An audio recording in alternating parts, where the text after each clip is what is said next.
New arrivals this week. How about the 1956 Lincoln Continental Mark II? Mm-hmm.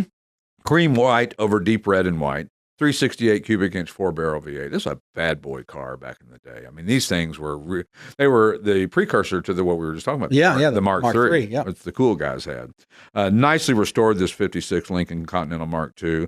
And I don't really think Lincoln Continental Mark II is the correct. I think it's Continental Mark II. Yeah, but everybody refers to it as Lincoln. So right. I don't know legally what that means or doesn't mean. So plush, luxurious interior and the mid-century modern design. So I like that. Well, as I mentioned I did a TikTok on this one, and of course Elvis had one. So you know it's cool when Elvis had one. Yeah, Elvis had all the. It's one of his first purchases. Actually, he had that. He had a BMW 507. Yeah. Lots of Cadillac Eldorados. He had some kind of Lamborghini, like a Mura.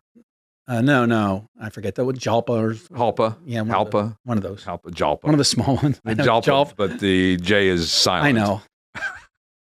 Even though it's Italian, not Spanish, but I get it. Yeah, Jalpa, Halpa, whatever.